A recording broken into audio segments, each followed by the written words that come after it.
follow traffic, clear visual approach, runway 4 right, maintain 17, John Austin, 5 mile final. 17 till 5 out. Today, we recognize Women's History Month with two highly accomplished aviation professionals who share how they're working to bring more women into our industry. From the National Business Aviation Association, this is Flight Plan. I'm Rob Finfrock with your trusted source for the latest business aviation news and information. And let's get right to our conversation. I'm honored to welcome both of my guests today, beginning with Shasta Ways, CEO and founder of DreamSoar, that promotes STEM education for women, and who in 2017 became who at the time was the youngest female to fly around the world. I don't have a typical story that you usually hear. I did not grow up around aviation, nor did I have any sort of interest. And to be quite honest, I was afraid of aircraft flying over my head. And part of the reason for that is growing up, the only exposure that I had to, anything aviation were aircraft accidents on the news. And then sure enough, after I graduated from high school at the age of 17, I had the opportunity to fly across the country from California to Florida on Delta Airlines. And I was traveling by myself. I was visiting some cousins who lived in Florida who always came to visit us, but we never had the chance to go there. So this was my first flight experience. And I was just so afraid of, what was going to happen. And to my surprise, once we taxied and we got onto the runway and once we lifted off, it was such a gentle, beautiful liftoff. And as we started to elevate into the sky, I looked out the window and this town that I had grown up in, just looked so small, and out there surrounding this town that I grew up in was the world. And got to Florida, my aunt picked me up and she asked me, what do you want to do? Do you want to go to the parks, the beach? And I told her, no, I want to stay at the airport and learn how to become a pilot. My second guest is literary aviatrix Liz Booker, who found the place to make her aviation dreams a reality during a 28-year career with the U.S. Coast Guard. I wanted to be a pilot when I was a kid. First, I wanted to be an astronaut, and somehow I figured out that you had to be a pilot first. And so I was 5 years old, and I knew what I wanted to be when I grew up. And I went to a magnet school in high school for the first year and a half, where it was focused on aviation. And my family moved in the middle of 10th grade. And I ended up taking some detours. I ended up dropping out of high school and moving out very young.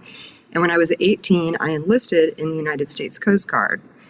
I was in for about 5 years before I was eligible to apply for the officer candidate program that they have. And when I was accepted to that, it occurred to me that I could now pursue this childhood dream and go to flight school. So I applied to flight school.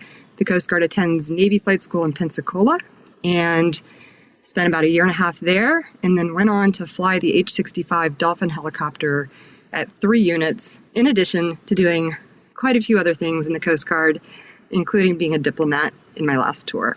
Liz, we'll talk a little later about how you and Shasta are both advocating for women in aviation, including your efforts to highlight the stories of women in our industry. But do you have a favorite story of your own you'd like to share?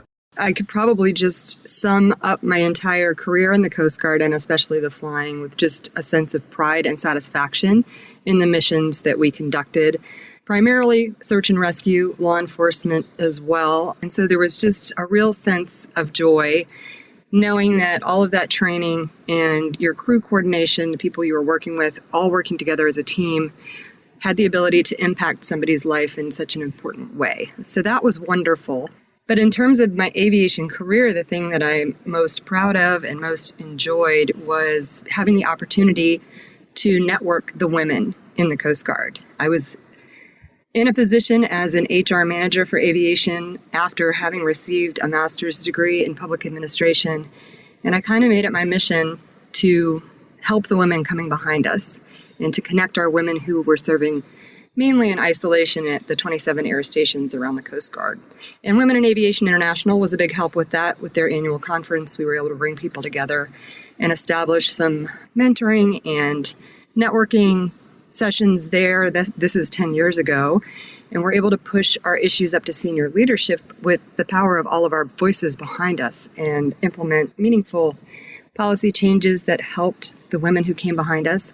And I was very gratified. I just got back from the WAI 23 conference to see over 100 Coast Guard members there doing the same things that we established back in 2009. Shasta, I'd imagine you also have some stories from your experiences launching DreamSoar and planning your trip around the globe. Yeah, I mean, there's so many incredible memories that jump up at me. So back in 2017, through my nonprofit DreamSoar, I was able to fly solo around the world in a Beechcraft Bonanza. And it was incredible because I got to meet with 3,000 kids face to face, shake their hands, ask them for their name, and talk to them about career opportunities in aviation and STEM education. Just seeing the faces, the smiles, the excitement, it's something I will never forget. And one thing that kind of jumps out at me in terms of business aviation is back in 2016, a year before I took off, NBAA graciously invited the DreamSoar team. We're a nonprofit. They invited us to display our Bonanza on static. So it was really cool to fly into Orlando International, park the aircraft, then taxi it the night before the convention started. So to be able to, taxi the aircraft across streets and stuff. And once we were set up, what was so cool was just being able to share the aircraft with the industry. And because of that, we were able to generate so much more support. So that's something that I often think back to. And it was just such a special opportunity to be able to feature the Bonanza at NBAA and also, share what we were doing with the industry. Coming up, we'll hear more about how Shasta and Liz are working to bring more women into aviation and to make our industry a more accepting and welcoming place for them. But first, a quick message from NBAA. NBAA Flight Plan listeners, are you getting recognized for your leadership? NBAA now offers certificates and other credentials in safety, sustainability, and more. Visit nbaa.org to apply today. We're back now with Liz Booker and Shasta Ways, and our discussion about promoting opportunities for women across the aviation industry. Shasta, we left off as you were planning your round-the-world flight. I'd imagine you encountered some challenges along the way. Certainly a trip of that caliber going around the world in a single engine Bonanza, there were a lot of setbacks and roadblocks. But, even leading up to that, it was tough. Since we're talking about women in aviation, I remember when I first told people that I was flying around the world, it was interesting, some of the comments. Of course, not all, but there were these comments of, oh, that's cute, or I remember one person said, why don't you do the right thing and take a man with you? Oh, holy cow. Yeah, it was just very interesting comments that I'm sure a lot of women, unfortunately, have heard. But I know that times are changing, people's mindsets are shifting. But, one thing for sure is it'd be interesting to see the people's reaction when I was in a flight suit next to the aircraft going around the world versus not. For some reason, the flight suit in some of these foreign countries, the men just, responded to me in a way where, I was the pilot in command. And, when we were preparing the aircraft, they were taking my direction. But as soon as that flight suit came off and, I was in regular clothes, they just saw me as like another young woman. So that was really interesting to see. But, the good thing is the more we have women doing these incredible things, the more we're changing this culture that's been in aviation for so long. Liz, what challenges have you encountered as a woman in aviation, and how have you addressed them? Going toward what Shasta mentioned, the stupid things that people say to you as a woman or as a minority in aviation, it still happens. I know we think we are becoming a little more enlightened and changing the culture, but it's still going on. And that was the thing that surprised me and challenged me most was my whole childhood. I told you, I went to an aviation magnet school. I was nothing but encouraged to pursue my dream of being a pilot. And so when I got to Navy flight school and got the reception that I did, which was not warm, I can tell you, and that's just partially a function of the environment there, but it was extra for me being a female. I just kind of was an alien to them. They knew how to connect with the young men who were just like they were when they were going through flight school, but I was a little older, I had been enlisted, and I was a mom, and so I was something different to them. And then as I worked my way up through the ranks, the military culture of competition combined with some things that went on in my career that were sometimes overtly, sexist or misogynist, and others that were just left you questioning. And so that was what motivated me to want to build this support network for the women in the Coast Guard. And it's what motivates me to do the things that I'm doing now. You and Shasta both raise a very important point, Liz, that for all the progress we've made as an industry to become more diverse, there are still so many examples of how far we still have to go. So let me ask you, what are we doing right as an industry in that regard, and where can we do more? I have been pleasantly surprised at how wonderful and supportive everyone is. In terms of the industry as a whole, I had the opportunity to work with Cargo Network Services, which is an international air transport association company, and they have their 25 by 2025 initiative, which seeks to move the industry toward gender parity by promoting women to 25% of leadership in non-traditional roles by 2025. And I know they have over 130 signatories, including, many major airlines and those kinds of things. Those kinds of initiatives are amazing because it makes it a priority. The signatories to that, have to meet every quarter and kind of report out on how they're doing toward that goal. And so there's a little industry competition or peer pressure to get your numbers up, which I'm really happy about. I think information is what will help the industry. Everything that I'm doing right now is centered on story, but I believe that our male peers like you who are informed about what our experiences are, like the things that we just shared, will be better prepared to be allies for us. I think that there are a lot of men in the industry who are just, focused on their own careers, and they don't engage in anything negative toward women or minorities. And so they may not be attuned to the fact that it is going on. And so educating them and sharing our stories with them, and not just one story, because when you hear one incident, like you heard what Shasta said or what I said, it's easy to dismiss it as an isolated incident. But when you look across the collective stories of our women, you start to get a much more clear picture and maybe can be convinced that it's still an issue and you can be prepared to be a better ally. Shasta, what are your thoughts? There's so many good things. I feel like, there's a lot of initiatives out there. I feel like there are a lot of great organizations that are just being more intentional about giving women opportunities for moving up in the company ladder, or just, more opportunities in general. To be specific, so the FAA launched the Women in Aviation Advisory Board. And on this board, there were over 30 women from several different sectors of aviation, including business aviation. And early last year, this board came together and really dissected the whole trajectory of women when they get into aviation until they get into their respective career fields, what that whole journey looked like, where were the barriers, where were the opportunities. And, 2 years of work, they came together and they put together, it's called the Flight Plan for the Future, Breaking Barriers for Women in Aviation. And there are over 55 recommendations on there, as well as, these recommendations are very specific. They're for, the industry, the FAA, Congress. So we have this incredible tool and even ways on how to, change just the gender imbalance that we're facing in aviation. So that was just really exciting as a woman in aviation to read that, to see all of this work unfold and give solutions to some of the problems that women are facing.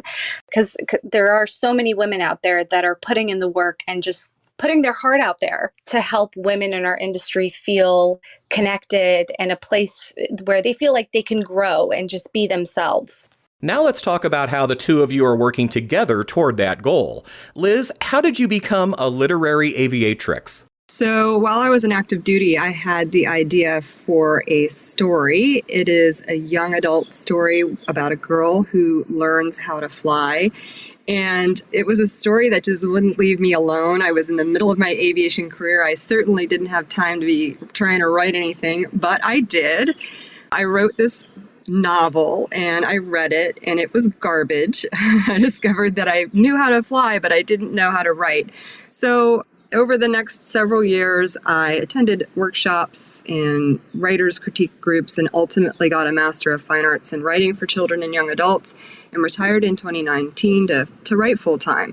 And then, of course, right after that, we were in the middle of COVID and I really kind of lost my steam and I was losing my motivation and creativity. So at the end of 2020, I reached out into some Facebook groups and said, hey, would anyone be interested in starting a little book club where we could discuss books that feature women in aviation?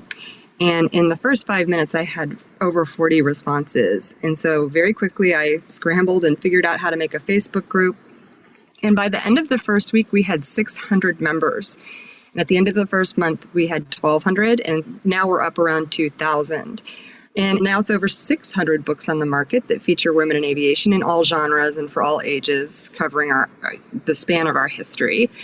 And I started networking with the authors. I started an interview podcast where we spend part of our time talking about the book and then the other part talking about writing and publishing to give other women in aviation the tools and resources to hopefully tell their stories. And Shasta, I believe that's where you come in. Yeah, so I host a podcast as well. It's called the Aviate with Shasta podcast. And the objective of this podcast is just to connect with women leaders in the industry and talk to them about their career journey in aviation and ask them, how did you balance motherhood, pivoting, advocating for yourself, like very real topics that women kind of go through as they get into their sectors and progress in aviation. And so I met Liz during season 1. She came on very generously and shared her insights about motherhood. And it was incredible. And, through that conversation, I just found Liz to be so genuine. And, she's at the time one woman doing all of this incredible and important work. And so I just naturally gravitated to her mission, her brand, everything that she was doing.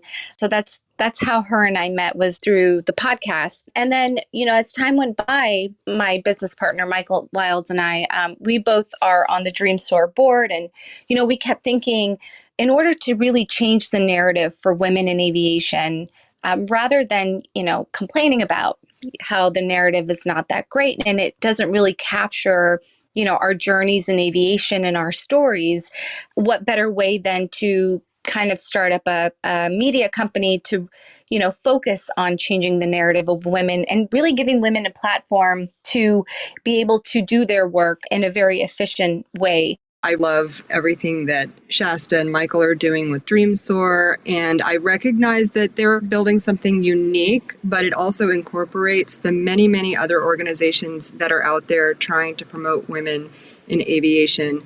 And the great news for me is that what I'm doing complements all of them. We like to say that we are promoting women in STEM. Well, I'm bringing the STEAM by also promoting books and literacy and really getting an emotional connection through story. People can connect with me as literary aviatrix across social media, even on TikTok. I got to be there for the young people. I go to outreach events locally with a big stack of books to talk to kids about our women in aviation history and all of our amazing role models, including Shasta with her picture book, Fly Girl Fly, which is beautiful.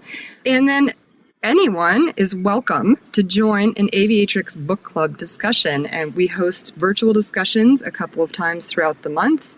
And we just love having our men show up to a conversation. But you're welcome, fellas. I mean, don't be scared. We're not gonna bite your head off. Sounds like the two of you have formed a very formidable team to advocate for other women in aviation, and I thank you both for being on Flight Plan today to help spread the word about your efforts. Shasta, it's also particularly exciting to see how DreamSoar is moving forward. Business aviation propelled DreamSoar forward. Even when I was going around the world, it was business aviation that stepped in and supported fuel and maintenance. I consider my community to be business aviation. And Liz mentioned it earlier. We encouraged her to go to an NBAA conference, just knowing so much value and just the community that's there. They're so supportive.